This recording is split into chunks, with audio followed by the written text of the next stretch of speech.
はい、スタートします。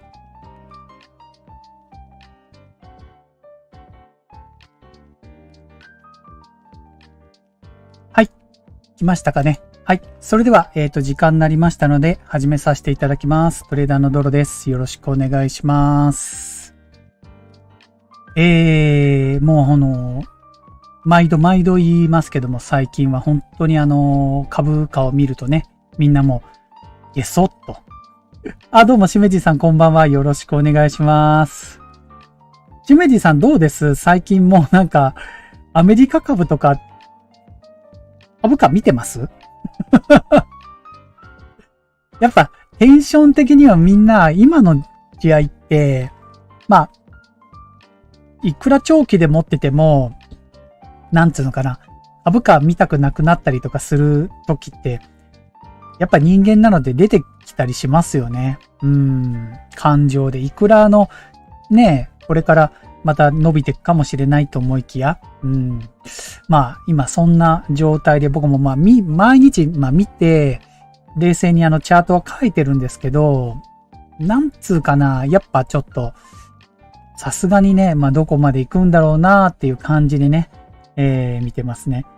なるほど。長官太郎さんのあの人、そうですよね。スプレッドシートですから、なかなかチャートより、なんていうのかな、全体的なね、ニュースとかで言ってくれるから、あんまりね、悲観的な感じっていうよりも、なんかね、こういう企業がこういうニュースがあったよっていう感じで言ってくれるのでね。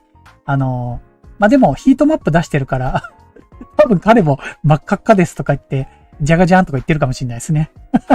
僕最近、ちょっとお休みしてますけどね。はい。じゃあ最初にまたすいません。なんかまたちょっとね、お金の勉強っていうか久々、こんな今日ね、僕は大学生の先生っていうかね、自分がやっているお仕事で、平日とかね、何日か大学生の先生を管理する役っていうか、学習支援っていう名前で、中学生、高校生の、勉強の面倒を見て、で、それを教える人たちが大学生が多いので、僕も教えるときあるんですけど、その仕事はどちらかというと管理する仕事。で、例えば、大学生の先生が、来れないときとかは、駅から送り迎えしたりとか、マネージャーみたいな感じですよね。で、今日、帰りに、ちょっと、こんな話があったので、大学生の方々みんなお金がないって、言うわけですよ。で、どんどん、今ちょうど4月から5月にかけて事業がスタートして、で、やっと夕方から夜にかけて、なんていうんです時間帯が事業の時間帯がね、履修が分かってきたから、アルバイト入れていくかなっていう、そんな状態。ゴールデンウィークも明けたし、ということで、ぼちぼちお金を稼ぐぞ、みたいな感じなんですね。ただ、その中でやっぱり、大学生ってやっぱり一人暮らしをしたいとか、ある子も多いですよね。1年生の時には、一人暮らしできなくても2年生になってもうちょっと、学校から近いところ行きたいなとか、いろいろ考えたりするわけですよ。で、僕もちょっと、だいぶ昔になりますよ。一人暮らし長かったんですけど、一人暮らしの生活って、どれぐらいかかって、いや、みんな、お金がないって言って、じゃどれくらいで生活していくんだろうっていうのをちょっと、これ資料がですね、全国平均で、一人暮らしの生活費の、全国平均ですので、ちょっとね、誤差はあるとは思いますけど、簡単にちょっと紹介をしていきたいなと思ってます。はいはい。清水さん言ってましたね。最初でなんかそこ見ました。解散とか言って、ジャガジャンとか言って終わってましたね。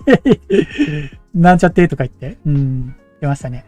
変な話、また、長官太郎くんって、どこ投資してんですかね？ちょっとよくあんなに忙しくて、解説してることがメインにしてるのかなまあ、S&P ぐらい、積み立てしてるんですかね。いや、すごい個別株詳しいから、彼の中で、でもなんか僕ちょっと気になるのは、長官太郎くん、なぜか中国のレバレッジの K-Web 説明するんですよ。別にあんなにね、下がってるの説明しなくてもいいと思うんですけど、幅広くやってると思うんですけど、もしかしたら K-Web とかに、中国のハイテクレバレッジですよね。投資してんのかなと思っちゃったりとかしたりしました。まあ多分違うかもしれないですけどね。彼のね、ポートフォリオとかもなんか出してくれると面白いですよね。はい。はい。まあ、思いますけどね。はい。それでですね、この一人暮らしの勤労者世帯ということで生活費の内訳が出てるんですけど、ちょっと簡単に全国平均で言ってきますね。住居費が27,437 円って平均なので、こんな安い家賃はないとは思うんですけど、どういうことかな。で、食料が 44,300 円。それから光熱費が 99,070、99,000 円。9,900 円。はい。約1万円ですね。それから家具、家事用品が月に、月ですよね。月額ですよね、これ。4,731 円。洋服とか履物とかが月に 7,200 円。保険、医療が、これ国民保険ですね。多分 6,600 円って書いてあるの。はい。で、交通が 8,100 円。意外少ないですね、これは。別になってんだ。自動車関連が 11,800 円。それから通信費、携帯とかですよね。これ随分安くなってますね。これ何年の話だ ?2020 年ですね。7,800 円。で、教養娯楽が 19,000 円。から交際費が 13,000 円。安いですね。交際費が。その他が 19,000 円。ってことで、これ、1世帯あたりか。18万1,070、18万1,000円が1ヶ月あたりの支出になるそうです。ただ、なんか、ここに書いてあるのが、合計額は、なんだこれ、2つの項目をなくしてみると、どうも、東雲さんお疲れ様です。よろしくお願いします。最初にちょっと大学生の一人暮らしじゃないですけど、そんな話をしてます。はい。これは持ち家や家賃の安い地域に含まれている自動車関連も、そうですね。大体ですけど、車がなくって都市部で住んでる人は、もう家賃ももうちょっと高いと思うんですけど、なんか、142,450 円っていうのが平均らしいです。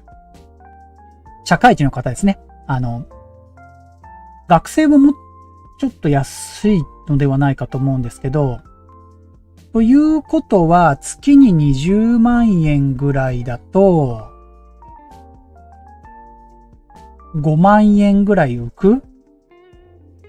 でも何かあった時にはちょっと偉いですね。という話ですね。今の話で言うと、だいたい一人暮らしで14万円。お年寄りとかだと、家賃とかがなければもうちょっと、あれかな、安いかな。食費が44,000 円で、やっぱり食費がダントツ多いですよね。はい。そういう感じがします。ただ、今の人で思うのは、保険関係が随分なくなってきたなと思いますね。このイオンの中に保険料がそんなにない。当たり前ですけど、ここに貯金とか投資とかのやつもないですね。このその他の 19,000 円がそうなのかな。貯金なのか何なのかわかんないですけど。はい。ということですね。今、そうですね、一人暮らししたいなと思ってる方も多いと思うし、若いうちは一人暮らしした方が絶対いいと思うんですよね。はい。自立していくので絶対大事だし、うん。思います。自由と責任を取れるわけですから。はい。そう思いますね。まあまあ、でもここにいろいろ書いてありますけど、だいたいそれぐらいなんですね。はい。皆さんはどうですかね？当時の一人暮らししたりとかするときに、どれぐらいお金かかりましたかね？うん。まあ、僕も今自宅になったので、まあこういったところあんまりお金をかけずにいるっていうところは、まあ通信費とか、あとは、コンビニも少なくなりましたね。でも、朝散歩に行くとき必ず、炭酸水は飲むので、100円は使ってますけど、そうですね、食費もだいぶ1日1食にしてナッツ買ったりとかするの少なくなったので、やっぱりまあ年を取っていくごとにお金って使わなくなってきますよね。まあ趣味でお金を使うものがあれば別ですけど、だいぶ今の世の中こうなんか趣味でお金を使うことが少なくなったので、で若い子とかみんななんか課金とかゲームの課金とかもしてるのかな？ああいうのでお金使ったりするんですかね。はい。まあまあ、とにかく今の大学生、社会人20代も給料20万円いくかどうかぐらいなので、やっぱり切り詰めて10万円ぐらいするっても結構大変ですよね。本当にね、今月1万円ぐらいね、投資ね、積み立てすると50年やるととんでもなくなるんですけどねって思いつつもじゃあ自分が20代の時に、じゃあ投資やってるか。でも、インターネットがこんだけ普及してなかったから、あれですけど、今だったら、ね、月1万でこんだけ福利出るよってことも情報探せば取れるから、やれるといいなと思うんですけどね。僕らみたいに本当にこういう年金をもらう前になってあたふたするよりはよっぽどね、いいなと思うんです。1万円だけでもやってくれるとね、いいななんて思いますね。はい。僕もなんかこう、たまには、こう、長期のね、こととか話をしていきたいなって思いました。まあ今日ちょっとそういう大学生の方がそうでいたので、まあ、このお話をさせてもらいました。はい。それではですね、今日の特集はですね、ちょっと、まあ久々、よく見ている YouTube さんの、僕はいくつか YouTube さんじゃない、YouTube で見てる。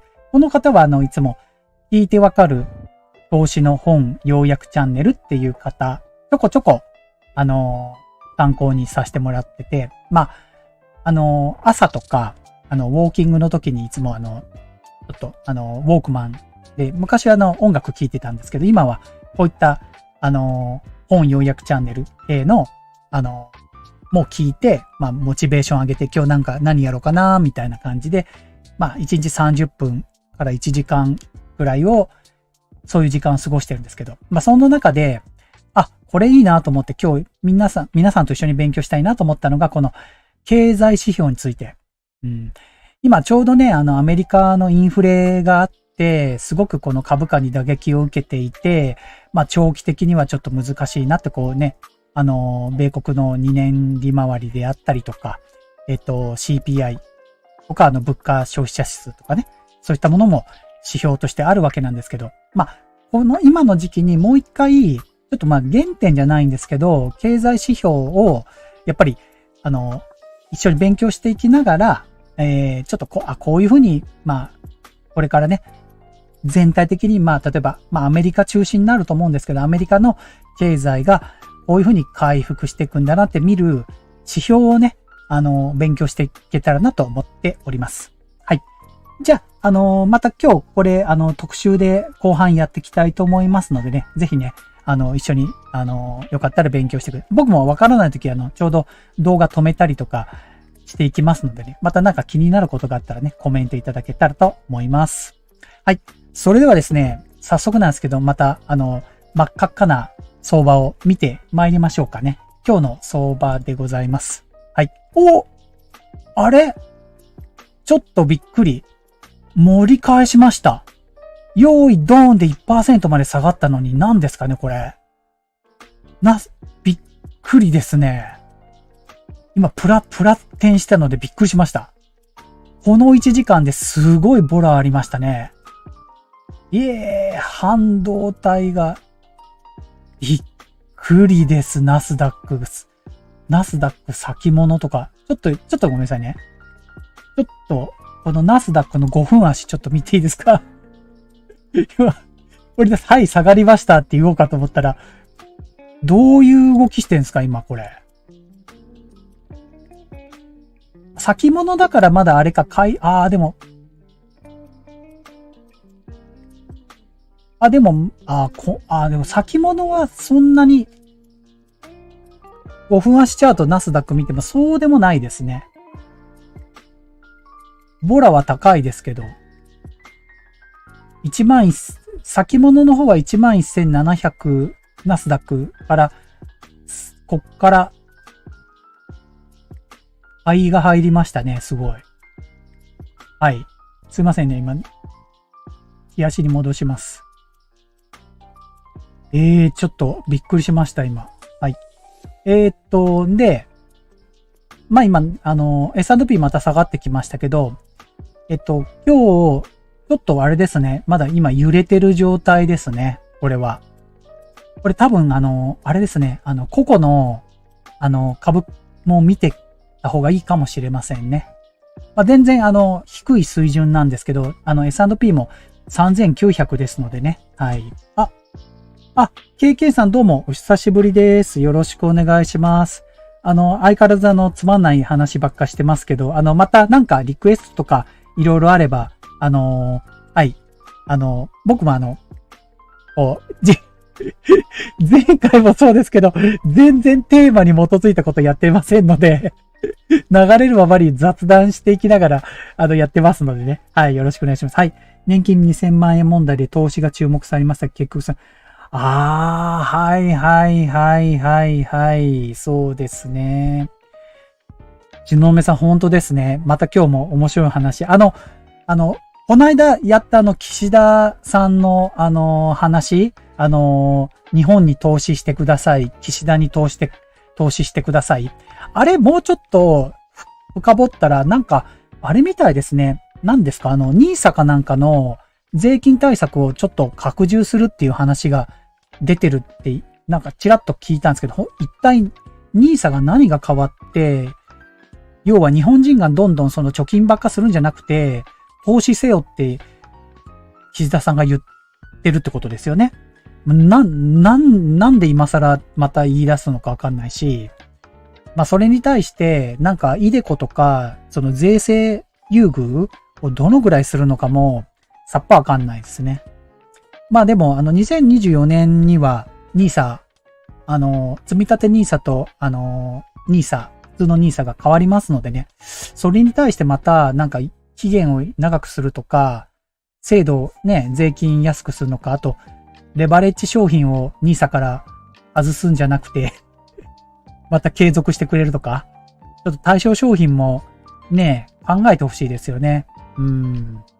と思います。まあ、ちょっと話があれかもしれないですけど、もう年金2000万円問題もね、よくわからないんです。やっぱ、2000万円っていうよりも、金額じゃなくて、ちょっと長く、もう皆さん思ってることかもしれないですけど、70歳までうまく働いていくにはどうしたらいいかっていう雇用のことを、いいからもっと企業も考えたりとか、だって今の時代って65歳で引退して、まあね、株をやって勉強する人がいたらまたそれもトレーダーとしてもいいかもしれないですけど、大体やってないわけだから、ね、社会に貢献できるように、お金少なくても働くようにね、そういう、高齢化社会に向けて高齢者がうまく働けるっていうかね、そういうことをね、なんか考えてほしいですよね。はい。はいはい。テーマクラッシャー。いいです、いいです。全然いいです。あ、全然いいですよ。だって僕別に再生回数とか、ちょっとぶっちゃけ言うと、あんまり、登録者数も、まあ、お遍路さんやって50人減ったのはショックだったんですけど、だって知れてるじゃないですか、こんなね、ダンさんとか、他の YouTuber さんと比べて別にそこで、小銭稼いでるわけでもあるまいし、言いたいこと言ってるわけなので、全然構わないです。はい。はい。あ、はい、はい。あ、どうも、こんにちは。山田様。はい、どうも。S&P は3854切ったらリセッションでって書いてありますね。ほうほうほうほう。3854。ちょっと待ってくださいね。今、せっかくなので。SP500 の、それ、レジサポラインか何かですよね。3858って。あ、ここですね。はいはいはいはい。今のその話は、2021年の3月の水準で、ここレジサポで結構効いてるとこですね。はいはい。ありますね。いやー、でもね、僕も、実はこの SP500 のレジサポラインを引いているところは、もう一段下まです。今日はね、今の、そうですね、今、ここヒゲつけましたね。3874。これですね。はい。僕はですね、まだもう一段あるかなと思ってます。はい。3757まで見てます。はい。というのは、まあ、これもちょっと長期の話だと思うんですけど、CPI のその物価のやっぱりアメリカのそのインフレが、高止まりしてるっていうか、まだ、インフレが終わっていくか、また、なんつうのかな、インフレが止まって、ね、止まるだけじゃなくって、まあ別にデフレじゃないですけど、方向に転換していくときってまだ今高いとこで鈍化してるっていう状態だと思ってるんですよ。ということは、ここのテクニカル上で言うと今のとこなんですけど、今なんかもうテクニカルだけじゃない？うん。もう全体的に、どこまで下げるかっていうのは正直言って、その1段2段、まあビットコインとかもそうですけど、わかんないです。テクニカルをやってる人間でも3659も来てます。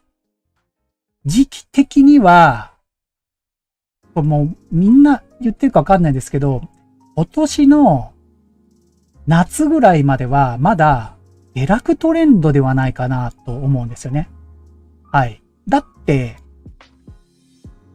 いい材料がまだ全然出てないですもん。はい。企業が悪いわけじゃないんですよ。もう全体的な話ですよね。まあ今日ちょっとその特集で言ってきますけども。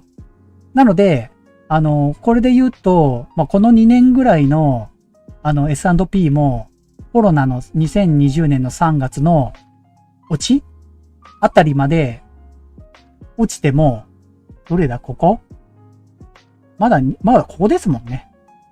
2020年3月ここですもん。2320ですもんね。まあ、ここまではちょっと言い過ぎですけど、もう本当にはい。まだまだ、なんていうの、キューッと下がることはないかもしれないですけど、じり下がりになっても全然おかしくないと思ってます。はい。もう本当に思いますね。はい。そうですね。もうテクニカル上はそういう感じで見ていくといいかなと思います。でも、もう僕最近本当に思ってるのは、この週足で見て、いつも思います。長く持ってるんだったら、もう今のこの、これ週足ですけど、ね、2018年の時に S&P が2500でした。うん。で、2020年の時には、このあたりでも3200でした。ね、指数として。まあ、いいじゃねえかって感じです。なんか、はい。まあでも、こうやってね、雑談させていただいてるので、ちゃんと冷やしを見てね、分析じゃないですけど、していくわけなんですけども、はい。まあとにかくね、今日はその、まあ、経済指標になるところもね、話していきたいなと思っております。まだまだ高いと思いますね。考えてみれば。もう下落トレンド真っ盛りです。あ、そうそう。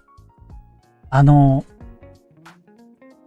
の、久々、これなんか面白いですね。ショートカバーしてるような動きしてますよね。アメリカの先物市場ってどれぐらいの形で、なんていうのか、S&P 先物とかナスダック先物の、要は、ビットコインとかもそうなんですけど、先物をやっていらっしゃる方がどれだけ多いかによると思うんですよね。なんでかっていうと、レジサポラインから跳ね返されたりとか、こういうショートカバーみたいなこう動きがあったりとかするのって、明らかに現物取引じゃなくて、先物をやっていらっしゃる方のレバレッジをかけた投資で変な動きすると思うんですよ。うん。なので、この出来高というか、S&P の先物とナスダックの先物がどれぐらい取引されてるのかがわからないですよね。だって日本人は CFD 以外、こう先物、そんなにアメリカの先物扱えないじゃないですか。IG 証券とか、なんていうのかな、CF、なんていうか CFD っていうか、じゃないと。で、やっと7月からSBI 証券と楽天証券がこう、信用取引ね、2倍でやれるようになりましたけど、この動きって、完全にレバレッジかかった動きみたいなことしてますよね。はい。だから、日本人からすると、余計わからないですよね。先物やってない人なんか。なんでこんな動きするんだいみたいな。FX やってる人は知ってるかもしれないって感じですよね。はい。ちょっと今日そんな動きしてますよね。はい。ナスダックとかもおかしな動きしてます。はい。ちょっとまた、ベースでいきますね。2年債が 2.588 で、短期利回りは下がってます。下がってます。10年債も 2.877 で下がってます。下がってます。はい。まあ、ここは株価にとってはいい材料ですよね。で、恐怖指数がキューッと下がりました。まあ、でもわけわかんないです。まだ下がったと言っても33ですもん。30、恐怖指数34が33になったって下がったって言わないですね、これ。はい、まだ高い位置でいます。まだ恐怖は続いてます。はい。まず最初、ざっと言いますね。すいません。世界の動きもちょっと見てきます。中国、香港。いや、香港19000ですよ。もう台湾もひどいですね。半導体はもうとことんダメですね。半導体どこまでダメなんでしょうね。はい。このビットコインももうビビってますけど、インドもね、抜けちゃいましたね。16000を。16100年抜けないと思ったんですけど、インドもダメでしたね。ストーンと抜けました。ベトナムもまたストーンと行きましたね。ちょっとベトナムもうね、弱者ですね。怖いです。ベトナムがなんかトルコみたいな動きしてますもん。世界の株価指数で 5% 日で落とす。国のね、指数で落とすってもう異常だと思います。はい。毎日見てて思うんです。これ異常です。トルコ並みですよ。はい。ここなんかでなんでか知らないけど、ロシアだけ上がってますね。もうほとんど無視してますけど。トルコ 2.87 ですね。下がってますね。アフリカ、サウジアラビア、ドバイひどいですね。原油の関係がなんかあったと思いますけど、これ。ひどいわ。はい。はい。仮想通貨のやる。はい。なるほど。はい。あと、はい。二国間の為替レートはマネー、ベースで決まるのが原則など、日本が670兆円、アメリカが 6.17 ドルであることから、109.3 がレートです。はあ、はあははあ、アメリカが 0.7、はいはい。ポイント利上げで、はいはい。109.85 が今で FX でドル円、そうなんです。山田さんは結構FX でドル円とかをやられてるというか、なんですね。はいはいはい。そうですね。ドル円とかの場合だとレバレッジがどれだけかけるかによるんですけど、ドルショートもいいんですけど、レバレッジ5倍ぐらいだったら、それぐらいの、長期で見てますかね。なんていうか、4時間足のあれで、こう、なんていうんでしょう。スキャルピングじゃなくてデイトレードぐらいな形でやられてるんだったら、それぐらいで面白いだと思いますね。うん。もうちょい短い足だと本当にもう今、ボラが高くなってくるので、結構怖い位置かもしれないですよね。うん。はい。はい。ということで、世界の株価指数を、ちゃーっと見ていきました。そうだ。ヨーロッパの方もちょっと見ていきますね。ヨーロッパの方はイギリスが、今変わってないですね。これ、7200ですので。それから、ドイツがなんでか上がってます。これよくわかりません。はい。フランスもそうですね。ユーロも、ということはこれ、ユーロドルがちょっと、こういうことですね。ドル円とユーロドルが今下がってきたってことですね。はいはい。ユーロも137ぐらい見てましたもんね。ドル円も130から131まで行きましたよね。はい。ちょっと落としていきます。いきますね。今日の動きだけですね、今。ゴールド。だいぶ落ち着いてきました。はい。シルバーもだいぶ落ち着いてきました。それから原油がなんかおかしいぞ。なんかおかしいぞ、これ。なんかまた変な動きしてますね。あれ、しかも、北海原油とニューヨーク原油の差が少ない。これいつも4ぐらい違ってたんですけど、ニューヨーク原油が高いな。はい。ブレンドが107ですよね。原油が106ですね。ちょっとこれ、変わってます。普段のことより。ニューヨーク原油が高いです。ボラティリティの王様の天然ガスが今日も 0.18 ですけど、全然もう上がったり下がったりすごいです。7.6 です。コモディティは今、まだ穏やかだと思います。まだ穏やか。原油と連動してます。動きが。需給の関係は高い位置ですけど、原油の動きと連動してる感じです。はい。それで、最後に注目の、仮想通貨。いや、これ、すごいですね。最近見たことないです、ここまで。去年の5月、この時期に、こんなことありました。頭打ちになって、5月の12日と、多分19日の2回ぐらいズドンズドンと落としたんですよ。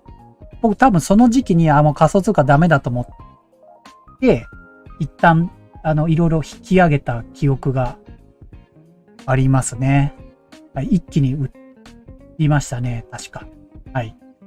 もう今、こういう、多分いろいろこけちゃったきっかけが、ほら、なんかテラとかUSD っていうかステープルコインの問題があったりとか、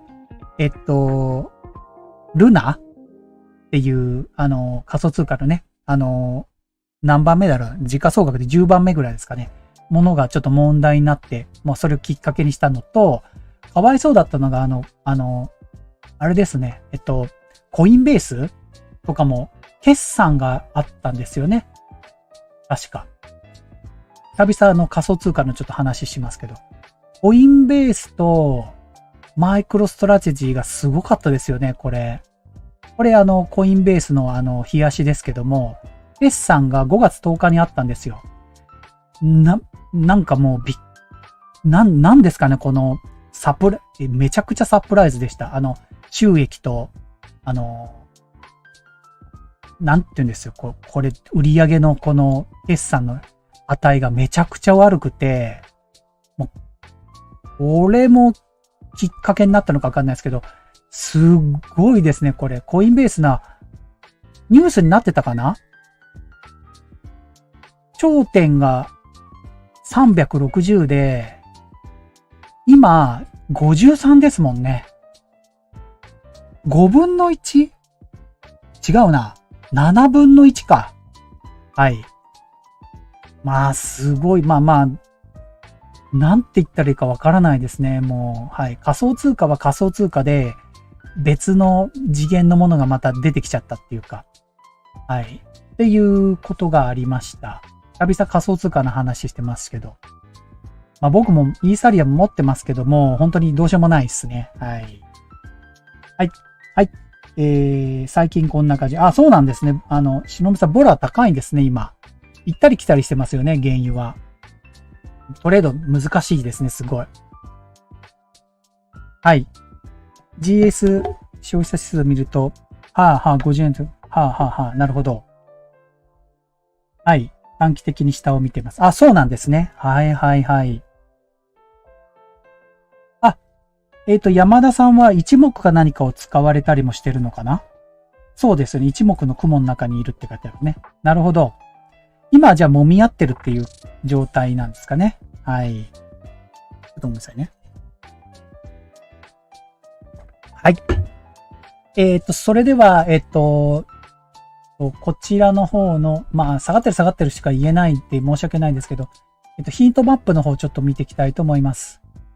ヒートマップの方ですけども、S&P500 のヒートマップです。今、1時間の、パフォーマンス、セクター別になっていますけども、目立った大型株は、Amazon がプラテンになってます。テスラもすごいですね。全然関係ないですけど、もう730ですね。いやー、1000ぐらいまで行って、あっという間に4分の1なくなりましたね。いやー、本当にすごいわ。今、個別株持ってる人ってもう怖くてしょうがないんじゃないですか。アップルです。アップル、まあでも 0.97 よく踏み答えてますね。もうどの指数見てもつまんないっていうか、もうでも、ウォルマート、コストコは今日いいですね。でも、ウォルマートがチャート的にはまだ面白いんですね。はい。ちらっとだけ見えましたけど。あとは、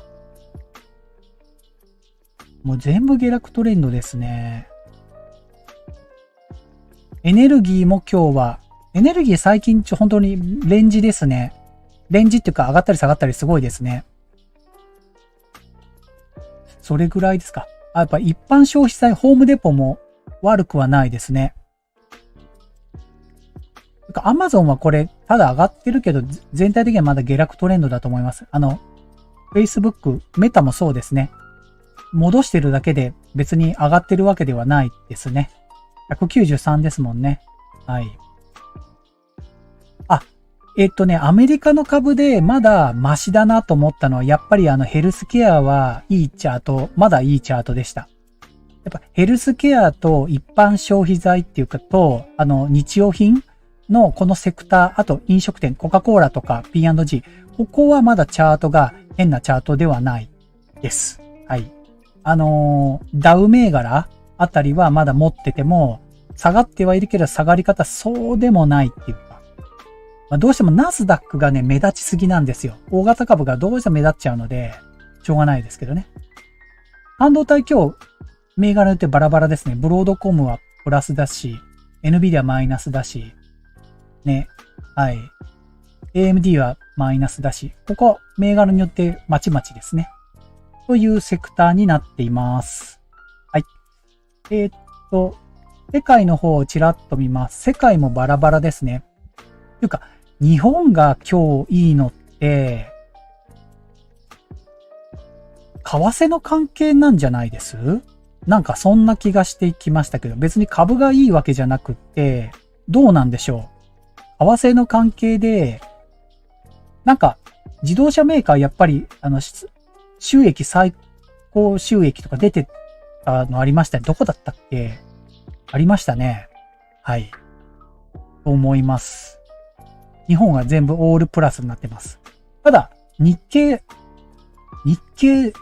良かったです？日経下がってますよね。あ、じゃあ、このヒートマップ ADR かなこれ。これあれですかね。このヒートマップは、ADR かもしれない。トヨタ、ソニー、三菱、ホンダですもんね。ADR か、これ。武田とかあるから。アメリカで上場してる日本企業の一覧ですかね、これは。はい。まばらですね。世界全体見た。カナダもまばら。ちょっと落としてますね。ブラジルもちょっと落としてます。イギリスもちょっと落としてる。まばらですね、みんな。はい。今日は、南アフリカはひどいですけど。そうですね。はい。バラバラです。中国もバラバラです。最近、そう、この間中国やろうとしたんですけど、株価。調べてきたので。でも雑談しちゃって終わっちゃいました。またいつか中国もやりたいと思います。はい。ということで、ETF はいいですね。個別株の方だけちょっとだけ紹介していきますね。アメリカの今の動きで主だったところだけちょっと言いますね。アップルは 1.68 マイナス。というか、この1時間もうめちゃくちゃですね、今動きが。荒れ放題ですね。上がったり下がったりしてます、すごい。NVIDIA が 2.52 マイナス。AMD も 2.5 マイナス。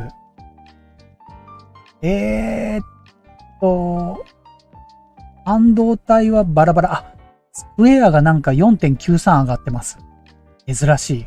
5% 上がりました。珍しい。デルタ航空が 3% ぐらい下げてます。フォードもめちゃくちゃ下げてますね。3%。GM5% 下げてます。なんだこれ。原油の関係あるのかなこれ。でも、エクソンモービルもハリバートもそんなに上がってませんね。下がってますね。洋服のギャップは上がってます。アメリカンエクスプレスが 2.72 マイナス。あと、もだったところは、航空系は良くないですね。銀行系はそんなに上がったり下がったりそうでもないです。大したことないです。グルーポンなんすかこれ。これ昨日からちょっとおかしい動きしてますけど。ちょっとグルーポン見ていいです？これ、昨日からおかしいんですよ。昨日、一昨日と 10% ずつ下げてて、今日ボトムみたいに16% 上げました。あ、決算だったのか。これか。ちょっと見てないうちに。火曜日気になってたんですけどね。はい。決算がめちゃくちゃ悪かったんですね。で、投げ売りされてボトムみたいに上がったんですね、これ。はい。これですね。はい。今日 16% 上がってます。なんのこっちゃって感じです、これ。はい。すいません。ちょっと目立ってたのでね。はい。くらいかな。はい。そんな感じですね。とにかく、アメリカの株も全部見ていくと、ほぼ下落トレンドですので、チャート出してっても面白くないと思います。はい。全部出せますけど、だいぶ調べたので、はい。それでは、トヨタって書いてますね。はい。はい、トヨタ。はい。何を隠そう。私の住んでるとこが、はい。トヨタ市でございます。はい。それでは、こっからですね、今日の、経済指標の勉強に入りたいと思います。ちょっと音の関係とか、またよかったら、教えてくださいね。今日の特集なんですけども、経済指標を知らずに投資している人必見。初心者から読める指標の読み方っていうことで、これからですね、この、10分ほど、この、聞いてわかる本、要約チャンネルの、方からお話をいただいて、途中わからない、僕はバーッとわからないなと思ったら止めるかもしれませんけども、これから6つの、先行指標というのを、解説をしていくと思いますのでね。また、知ってるよっていう方とかも、納得していただきながら勉強していただけると嬉しいと思います。じゃあちょっと流していきますね。音大丈夫かな？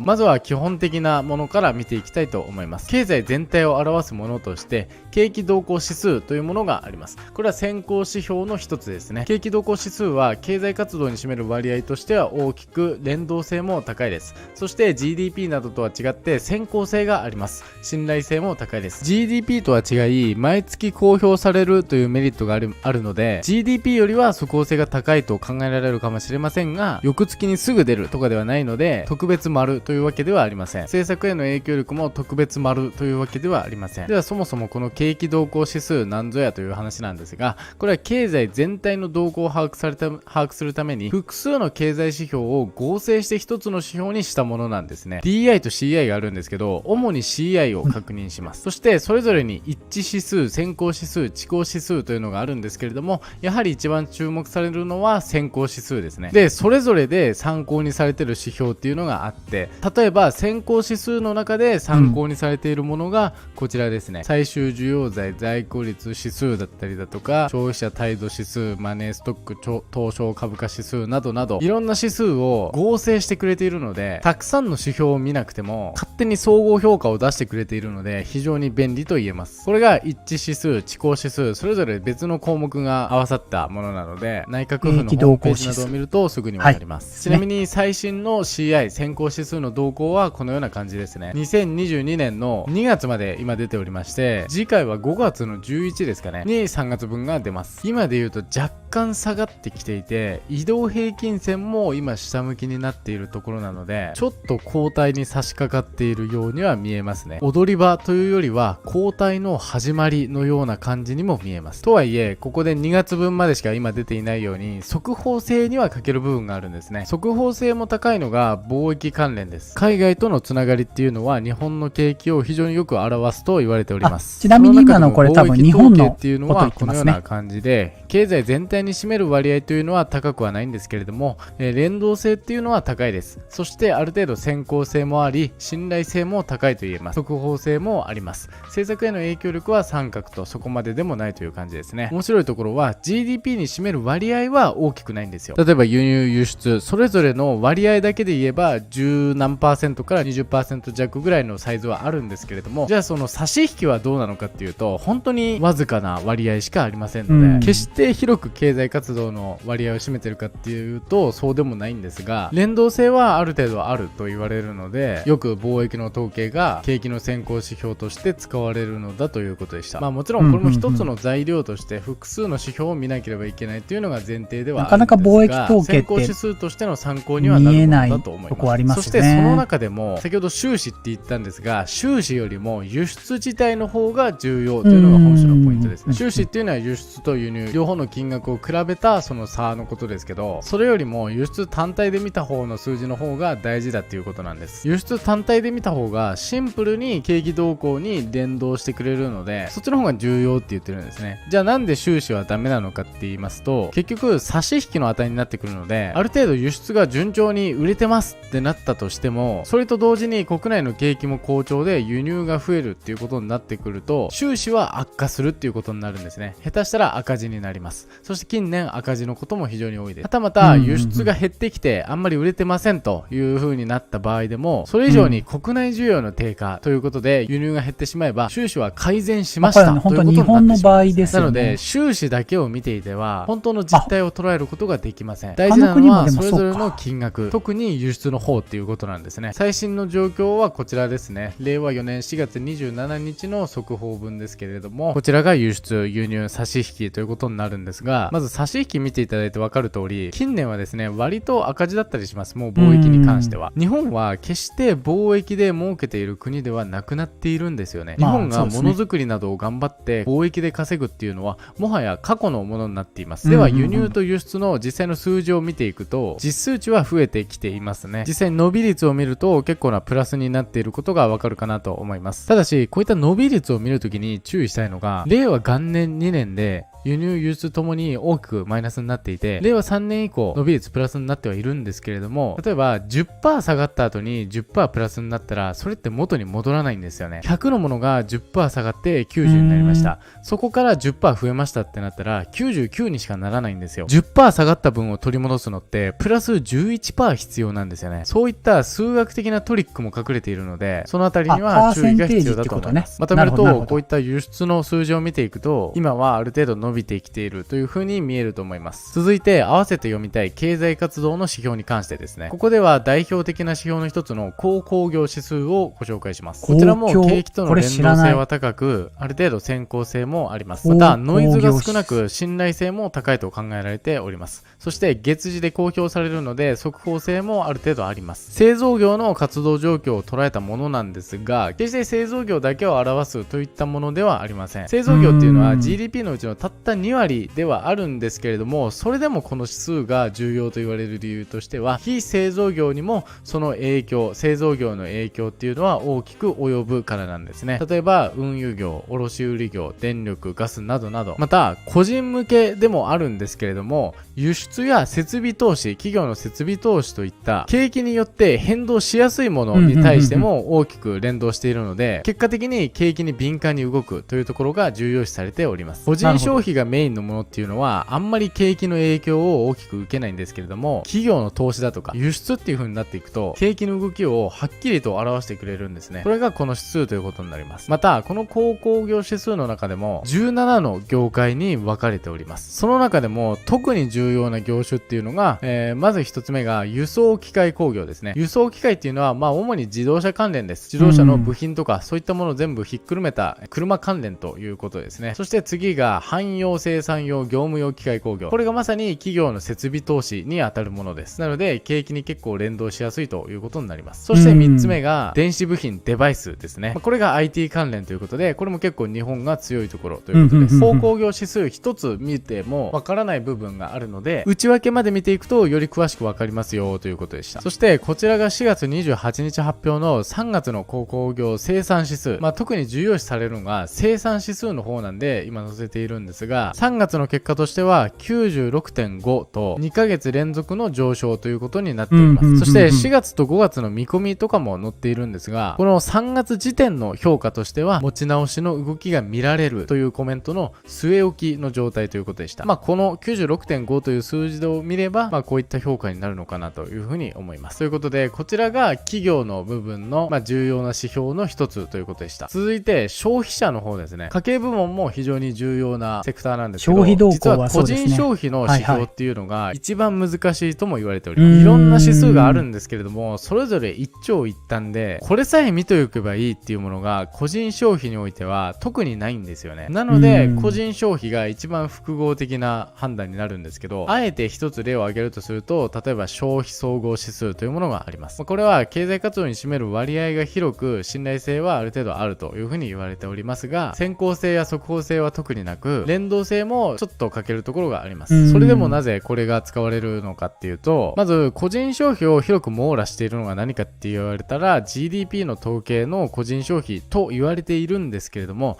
これは四半期にしか出ないので特に遅いんですよね。それをある程度補えるのがこちらで、内閣府から当該月の翌々月中旬に発表されている。基本的には GDP の個人消費に準じていて、 GDP の個人消費を月次化するというコンセプトの指標ですね。なので、ほぼ GDP の個人消費のような動きをすると考えていいのかなと思います。で、最新の状態どうなっているかというと、こんな感じですね。このような長期スパンで見ていくと、やっぱりコロナがあったのも無関係ではないと思うんですけれども、実質総雇用者所得との広がりがすごく大きくなってきてますよね。その傾向は実はコロナ前からあったんですけれども、コロナがあってさらに広がっているように見えます。所得がコロナがあったとはいえ、ほぼほぼ横ばいに近いぐらい保っていいるようには見えるんですが、消費総合指数はなかなかコロナ前まで回復できていないということなので、やっぱり人々の溜め込みのマインドっていうのが払拭されてないんだなっていうイメージがしますね。実際日本人は貯金すごいですからね。世界で見たら全然今でも金持ちの国と言ってもおかしくはないので、そのお金をやっぱり使うのか、もしくは世界に投資をするとか、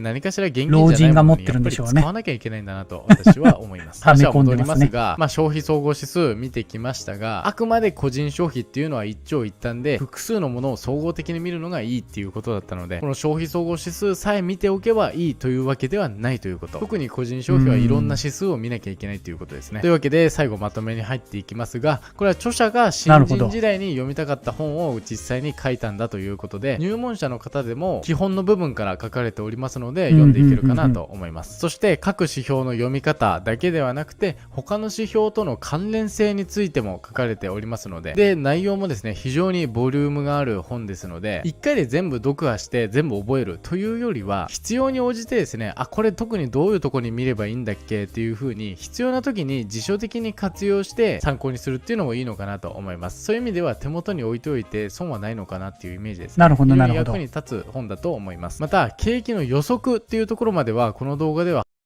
はい、ありがとうございます。ちょっとこれ、ここでだいたい締めなので、ここで裏にしてください。今回これを出したのは日本の経済のことだったんですけども、この方がですね、この本がアメリカ経済のことについての経済指標も出してたと思います。で、アメリカだとよりもっとね、例えばその消費者物価指数とか、そういったことも細かく書いてくださっていたんじゃないかなと思います。今ちょっと今日出したのは日本の例をとってね、解説をしていただきました。はい。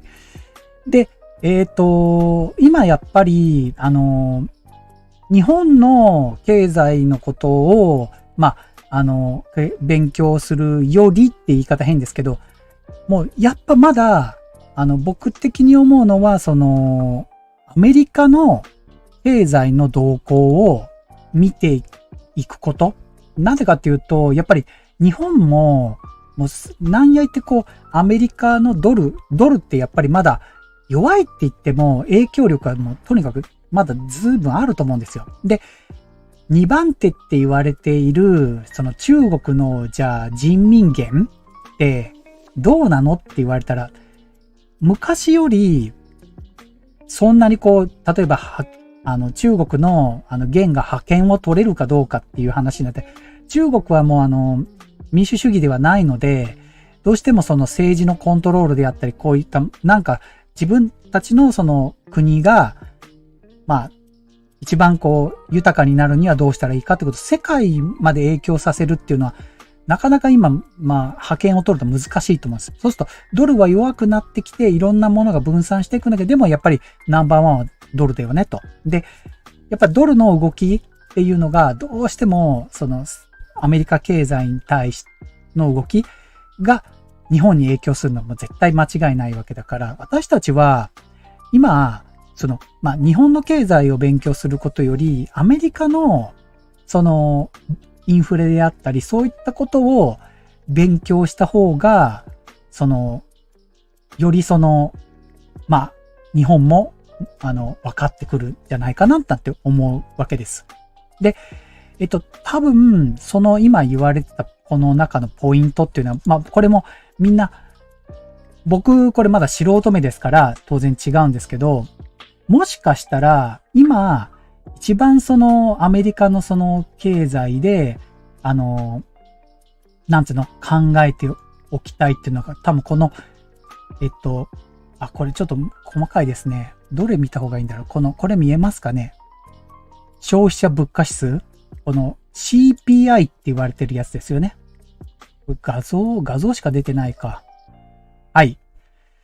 この CPI、この消費者物価指数が、インフレがどれだけ、これから、なんていうのかな、高い位置に行くか、それともそれ止まって下がっていくのかどうか、っていうところを見ていく必要がある。で、ここが、インフレが止まらない限り、ね、このインフレが止まらないと、当然この、米国の2年債とか、この10年債とかの金利も変わっていかない。要は、下がっていかないし、で、この下がっていかないと、そのアメリカの企業とかが、特にこの2年債に関してっていうのは短期のこれがね、これがやっぱり高いとですね、お金借りにくいと思うんですよ。銀行も美味しくないし。あ、銀行は美味しいのか。はい。あ、美味しい。銀行が美味しいのは長期だ。長期が高いと美味しいのか。はい。これがやっぱり、低くなってこないと、例えば、ハイテク企業であったりとか、資金をどんどんこう、回していくのに、お金を借りるときに、やっぱ金利は低い方がいいわけです。まあ、私たち言うとこの2年債の利回りのが低いほど株価は上がっていくというふうに見ていくわけ。そのためには、ね、この、消費者物価指数から、この中ではなんか CPI ともう一個、そのうちコア CPI っていうのもあるみたいですね。水産業、なんだっけこれ。魚とか生鮮系を入れてるのがコア CPI だったかな。まあ、どっちにして、これ書いてありますね。生鮮食品を除く総合って書いてありますね。CPI がそうですね。生鮮食品を除くもので、コア CPI がそれを入れているものですね。まあ、これ両方とも、この指数を見る必要がある。だから多分ですけど、毎月この CPI の発表っていうのは、今アメリカの、要はもっと言うと世界経済にとって、すごく大事な指標。まあ、雇用とかも言われてるんですけど、今、アメリカの方の雇用って、だいぶ、改善はしてきてる。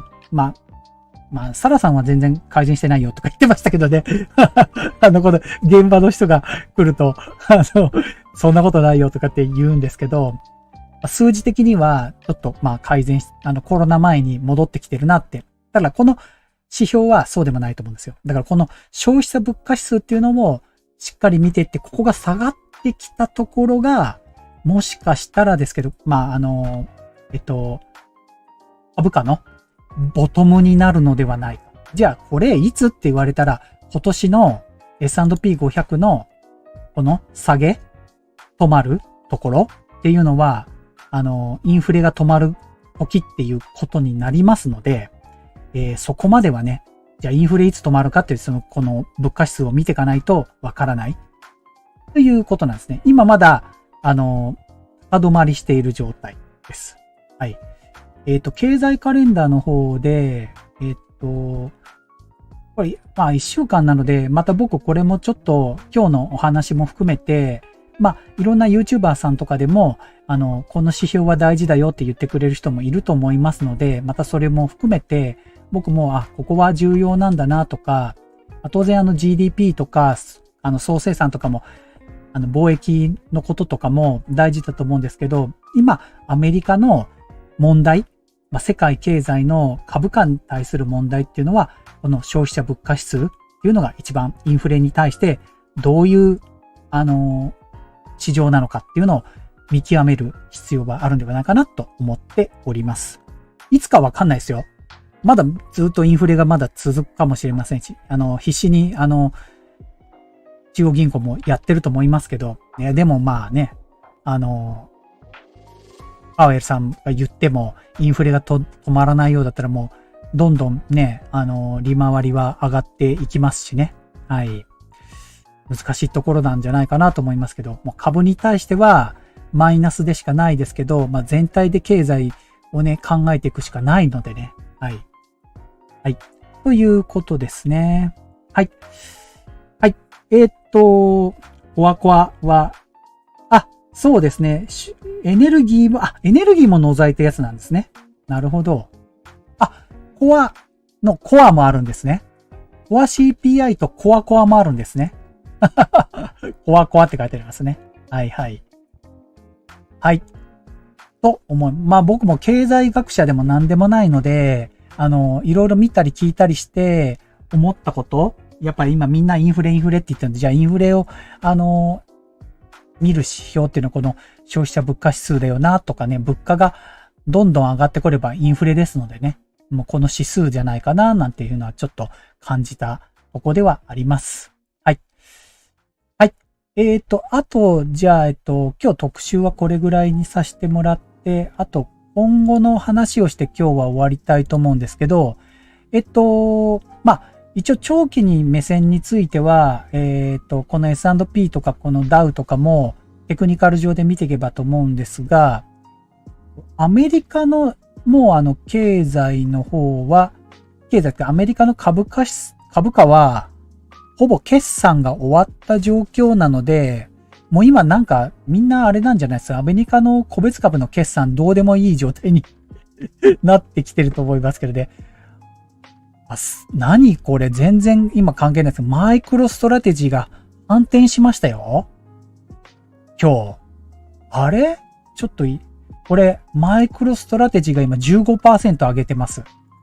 めっちゃおかしい動きしてますよ。1時間足見ていいですか？ 15% 上げてる。これ、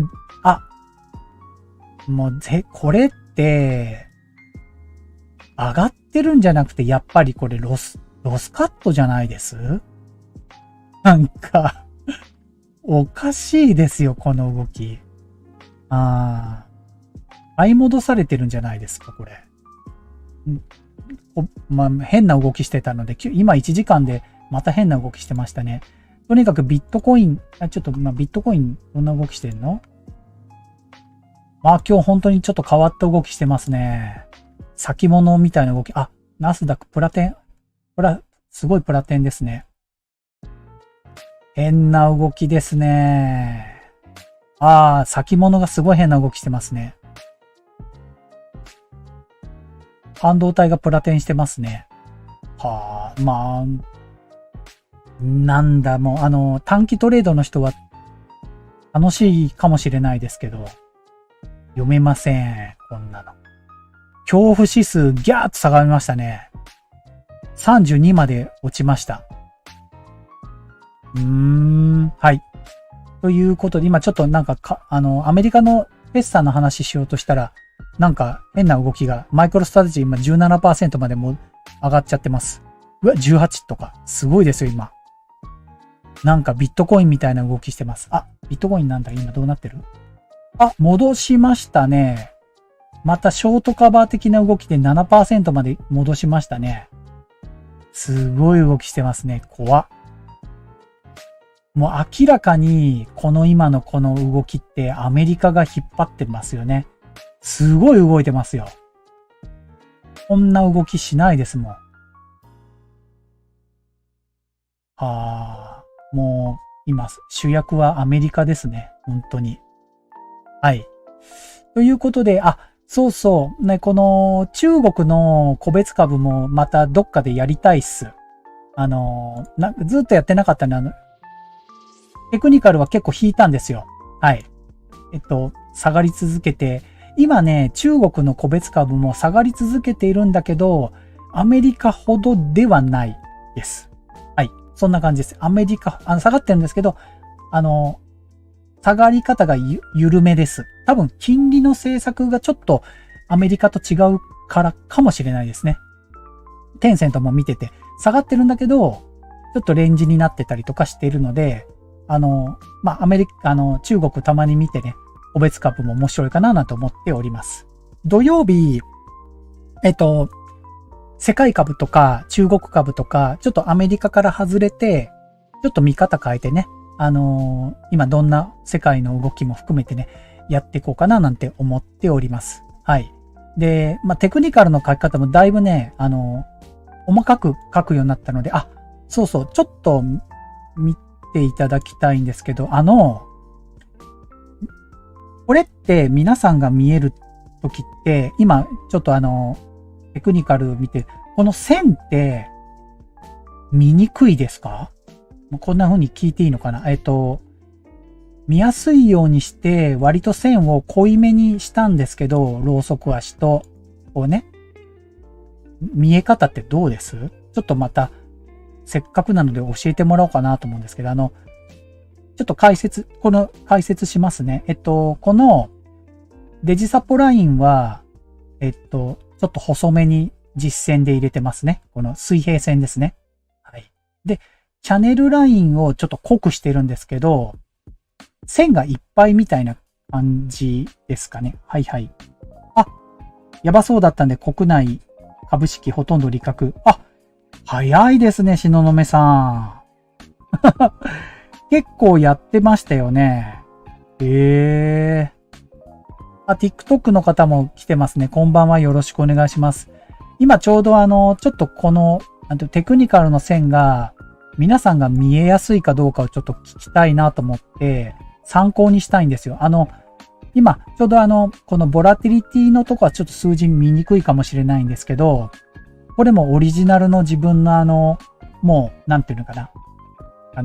指標っていうか、僕の場合テクニカル中心にして、ここにEPS とか PER を入れて、配当を入れて、で、縦軸に、こうやってすぐに決算が見れるような、ここに緑の線を入れて、で、アメリカとかと基準に、これ今中国の株なんですけど、だいたい3ヶ月、中国の決算はね、半年に1回なので、ちょっと違うんですけど、でもアメリカ基準で、3ヶ月に1回でボラティリティを書いて、で、出来高これね、グラフ、出来高と、ローソク足と、チャンネルラインを中心に入れてます。あとはたまにここだったら売り場だろうっていう、今ちょうど売り場だけ書いてる矢印とリスクリワードを入れたりもしています。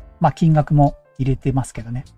皆さんどうですかね？これ見にくいとかありますかね？もし、だったらそれをちょっと教えてもらえると嬉しいなって思ってますけどね。はい。これを見て解説をしているので、長官太郎くんのスプレッドシートは正直言って細かすぎて見えない。人の声聞いてれば、そうなんだと思うけど、そう、テクニカルの方またね、見にくいとかあったら教えてほしいななんて思っております。だいぶね、書き方っていうかが、自分で言うのは変ですけど、精度が高くなってきた気がします。はい。だいぶ精度がね。はい。こうね。はい。で、ちなみにですけど、こちらがコモディティについてなんですが、コモディティは僕はすいません、ベースにしてるところは、ドルインデックスは日足なんですけど、これ日足のチャートなんですけど、北海原油、これニューヨーク原油見てくださいね。すいません、細かいですけど、4時間足で、こういう感じです。これ、ニューヨーク原油で4時間足をベースにして、で、この緑色の線は何かっていうと、先物って、だいたい1ヶ月スパンで期限が決まったりとか、ロールオーバーするじゃないですか。なので、コモディティについての、この縦軸については、2週間に一遍こうやって区切らせてもらって、2週間でボラティリティをこう書いたりしております。はい。縦軸と横軸を見て。で、なんか最近、このトレンドラインがいいのかわからないですけど、斜めのこの上昇と、これ下降トレンドですね。見ていただくとわかりますけど、これ、角度がね、これ偶然かもしれないです。角度がこう一緒なんですよ。こういうのが結構多いんですよね。なので、一段下がった、一段上がった、一段上がったっていう形で、でも、この原油の方は、これで見えるのは、4時間足ですよ。見えるのは、上昇トレンドは一転してこれなんですよ。この今のテクニカル、この上昇チャンネル。これ、パーンと引けるんですね。で、下落の方が一段、で、また一段、で、一段っていう形でこう下落トレンドが引けてる。という、こういうチャートを書いて、これは確率の問題なので、たくさん当たってるところを斜めのチャンネルラインを引いてやっていくんですけど、気がついたら、こう、斜めのチャンネルラインも1段、2段、3段ってこういう動きに、当然ちょっとずれてるとこもありますよ、こういうふうに。はい。こんな書き方をしております。はい。なるほど。サポートラインよく見えませんが。サポートラインはよく見えません。そのぐらいで。この水平線の方は見にくいですか？これの方が。そうなんですね。じゃあこれ、もしあれだったら2ぐらいにしていきますか？ちょっと待ってくださいね。これちょっと。これだとあれですかね。いいですかね。いいですかねって言って。いや、僕的には、自分がやるのには全然1でもいいんです。これが今、濃くしました。水平線のラインも。はい。移動平均線は、今、この4時間で言うと、赤が、50。それから、このね、青が入ってるの見えます？これ青が。これ青。これ、EMA の3っていうのを入れてるんです。これなぜかっていうと、出来高が多いものはあんまり関係なくて、ローソク足で見ていけばいいんですけど、世界の株価指数とかで出来高が少ないのがあるので、そういう出来高の少ないものはこのラインチャートみたいな形で EMA の3を使って、ローソク足では見にくいところを、やってます。EMA の3っていうのが青。で、赤が50。で、黄色が200です。はい。というふうに、中期、長期。前はね、この赤がね、14だったんですけど、もっと、短いスパンで、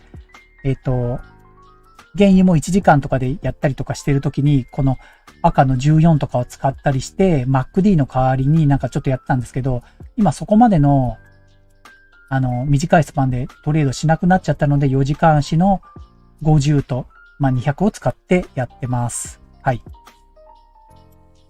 んな感じですね。はい。すいませんね、しめじいさん本当にありがとうございました。はい。ということで、今、ちょっと水平線これ、多分、3にするとぶっといんじゃないかな。これ今、ちょっと3にしましたけど。これだとちょっとやりすぎですかね。今僕自分でもモニター見てますけど。どんな感じでしょうね。今度なんか、いっぱいになっちゃったとか、そういう感じですか。これ今濃さをちょっと3にしてますけど、どんなもんでしょうね。今ちょっとオール3に、これ原油の、ニューヨーク原油の4時間足にしてますけど、今線を、はい、黒く、どうですか？これ今濃さを3にしましたけど、これぐらいでテクニカル見やすくなります。見やすいっていうか、今度あんまり線が多いとガチャガチャして見にくいっていうの方もいるかなとかって思ったんですけど、どうですかね？逆に薄くていいんですね。すいません。そう。とか皆さんそういえば、そうですよね。僕が分析するのには、これでいいのか。濃すぎたか。ガチャガチャ見えますかね。すいません。ちょっと誤解をしていました。薄くていいんですね。チャンネルラインも、じゃあこれでいいのか。これでいいのか。はい。すいません。いや、本当助かります。こういうの。自分でわからないんですよね。なんか、どれぐらいが解説するのに、見れていいのかとか、そう。それを思ったので。じゃあ、元に戻しますね。はい。ちょっとここ重なってますけど。はい。ということで、はい。でも、今、原油がわかりやすいって言っているのがまさにこのチャートです。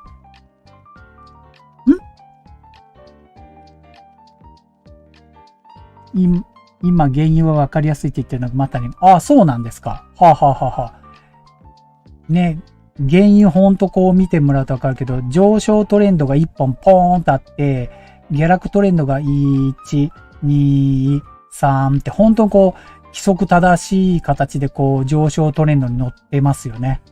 ここ、まあ、下落についてはすごく、難しいかもしれないですけど、上昇トレンドは1本の線で本当に引けていますよね。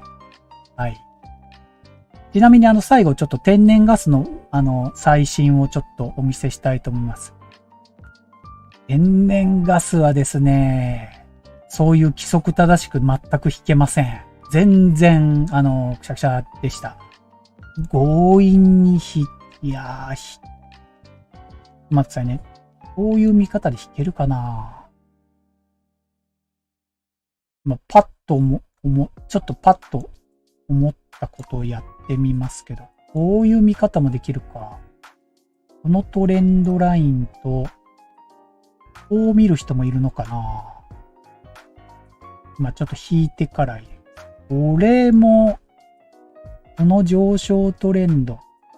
基本的に天然ガスは上昇トレンドだと思うんですけどね。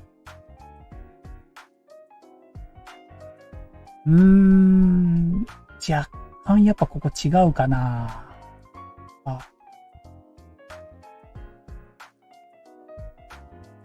ちょっとむずい状態になってますけど、でも、またそうですね、これもちゃんと規則結構ね、規則正しいんではないかと思うようになってきました。テクニカル的にはね。はい。この下落トレンドももしかしたら規則正しいかもしれません。またこれもちょっと、もう一回引き直しをしていきたいなと思います。だってどこまで売られるかどこまで買われるかっていうのは、もしこのトレンドラインが、水平線はね、みんなね、すごく意識してると思うんですけど、このパネルラインについては、引き方が、すごく正しければ正しいほど、もしかしたら確率は高いかもしれないなってちょっと思います。うん。当然ファンダメンタルがなんか出てきて、ロシアが、供給をどうかしたとか言ったら、こうストーンと落としたりとか、また、天然ガスの情報がね、流れていた時に変わってくることもあるかもしれませんけど、テクニカルっていうのは、どこまで落とすか、どこまで登るかっていうのの目安になりますので、これがうまく書けれるかどうかっていうのは本当に大事だなと思いますね。皆さんが書きやすいところだったら、なんていうの、ここまでだったら売られるな、ここまでだったら買われるなっていう目安になるはずなので、まあ、一応勉強のためにこれもどんどん精度をね、上げていきたいなと思っております。多分このトレンドのここもちょっと変えれば変わると思いますね。はい。はい。あれここ、ボラティリティがここ入れてなかったですね。この2週間の天然ガスのボラティリティが、ちょっと待ってください。これだけ入れて終わりますね。天然ガス、この2週間もすごかったですね。28%?28% ボラティリティがありました。2週間で 28% これあります。証拠金普通にいてレバレッジ20倍でやったら 5% でロスカットされる商品なのに 27%。この前は 27% でしたね。この前 32% でしたね。いや、すごいですね、これ。はい。いつもすごいしか言わないですけど、天然ガスは。はい。天然ガス、チャート書いて笑いますよね。はい、思います。はい。そうですね。土曜日はまた、いろんなこのチャートね、紹介をね、していけるのかななんて思います。アメリカの株もやりたいですけど、ちょっとね、一旦、土曜日はそういう形でコモディティとか世界株とかを、中国株とかその他のね、株価の動きをこうチャートでちょっと説明をできたらなと思っております。はい。ありがとうございます。今日はなんか脱線少なめに言った気がしますね。はい。それじゃあ、また土曜日の23時になりますけども、まあ、本当に、いつも思うんですけど、別に僕が中心になって、いろいろ喋るところではなくて、本当和気あいあいと、まあ、いろんなことを言いながら、こう流れるままに、一緒に勉強したりとかね。まあ、本当にお題を出しながら、なんかこう、できたら嬉しいなと思ってますのでね、またよかったらね、遊びに来てください。はい。それじゃあまた土曜日ね、11時からやりたいと思いますんで、よろしくお願いします。どうもありがとうございました。失礼いたします。